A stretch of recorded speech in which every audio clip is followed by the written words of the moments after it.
What happens when a former president, known for never backing down, sits across from a journalist who refuses to let him dodge the toughest questions? What begins as a routine television interview quickly spirals into one of the most explosive confrontations ever seen on American news. Tonight, you'll hear the full story of what went down inside that NBC studio, why it matters so much, and how it could change the way we think about politics, the press, and the truth itself. The cameras were rolling, the red studio light flickered on, and millions of viewers at home expected a standard sit-down. The set looked familiar, sleek, polished, professional, just another evening of primetime news. Katie Tor adjusted her notes, prepared to do what journalists are trained to do: ask direct questions and hold public figures accountable. On the other side of the table, former President Donald Trump settled into his chair with his trademark confidence, straightening his tie and preparing for what he believed would be a routine battle. But within minutes, the tone would shift from professional to confrontational, and by the end, the entire dynamic between politicians and the press would be called into question. Now, for anyone who's followed Trump's history with the media, the tension wasn't exactly surprising. His relationship with journalists has always been stormy. He's praised outlets when they flatter him, but just as quickly dismissed them as fake news when the reporting turns critical. Katie Tor herself has a long history with Trump. She was one of the reporters who covered his 2016 campaign closely, sometimes earning direct call-outs from Trump at rallies, which often left her facing hostile crowds. For years, there's been an undercurrent of unfinished business between Trump and NBC journalists. This interview would turn out to be the boiling point. It began with polite greetings, as most interviews do, but almost instantly, Katie Tor raised a question that cut straight to the core. Why does Trump insist on calling the press the enemy of the people? Trump leaned in, his tone sharp but measured, insisting that he was NT, talking about all journalists, just the ones he claimed twisted the truth and refused to report his accomplishments. Tor pressed harder, asking whether such language wasn't dangerous, given that it could incite hostility against reporters themselves. That's when Trump snapped back, accusing the media of something far more dangerous, spreading lies for years, undermining his presidency, and turning the public against him. This wasn't just an exchange of questions and answers anymore. It was a clash of two completely different worldviews. For Trump, the media has long been an adversary, a force he believes is out to get him. For Tor, as a journalist, the role of the press is essential to democracy, reporting facts, asking tough questions, and holding leaders accountable. The problem: neither side trusted the other, and both were determined to win in front of a live audience. As the interview progressed, specific topics brought even more fire. When Tor asked about election integrity, Trump launched into familiar claims about irregularities, affidavits, and evidence that he insisted had never been properly reviewed. Tor countered by pointing to court cases, recounts, and audits that confirmed the official results. The two went back and forth like boxers in a ring trump, arguing that the system was rigged against him, Tor pressing that his claims lacked substantiated proof. It wasn't just debate, it was two realities colliding. At one point, the conversation turned to Trump's role in the events of January 6. Tor asked whether he accepted any responsibility. Trump, visibly bristling, said he told his supporters to remain peaceful and patriotic, and blamed a small group for breaking the law.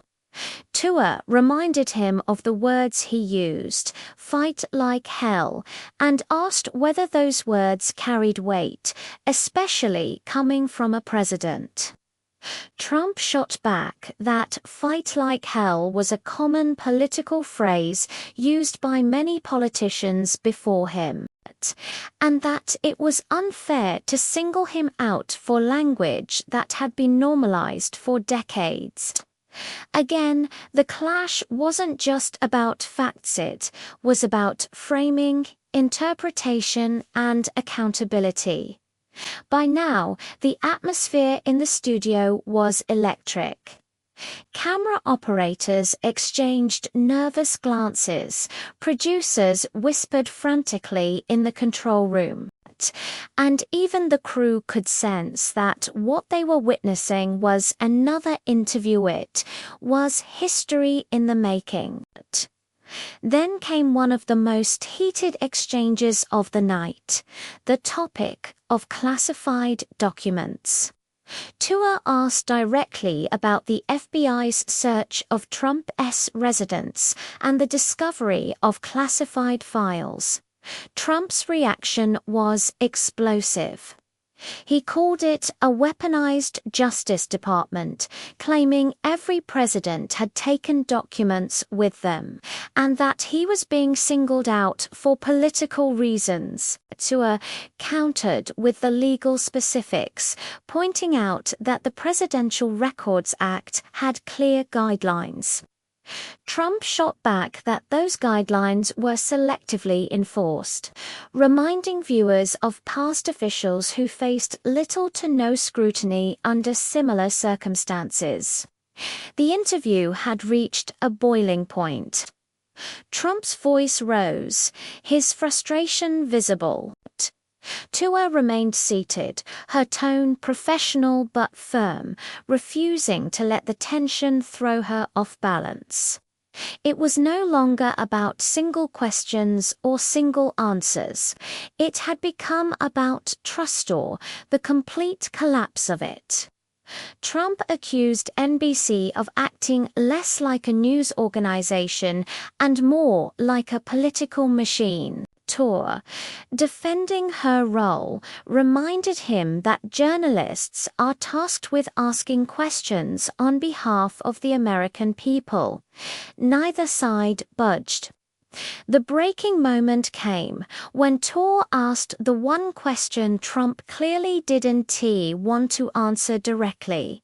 Did he believe he lost the election fair and square? The room seemed to freeze. Trump's face hardened, his anger sharpening into a cold refusal. He accused Tor of asking a loaded question designed to box him into her narrative. He said millions of Americans shared his concerns, and dismissing those concerns outright was a betrayal of democracy itself.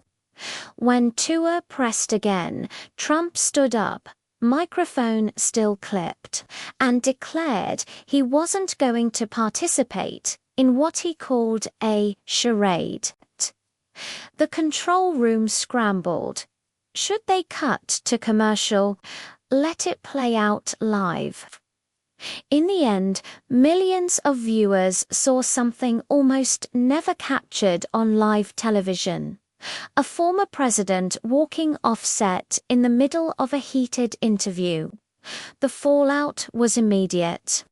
Within minutes, clips spread across social media. Supporters cheered Trump for refusing to back down, claiming it was proof of bias in the media. Critics, meanwhile, argued that his refusal to answer direct questions showed weakness, even fear. Media analysts debated whether Katie Torr had been too aggressive or whether she was simply doing her job. In households across America, people argued about what they had just seen. But beyond the viral clips and fiery reactions, this moment raises deeper questions.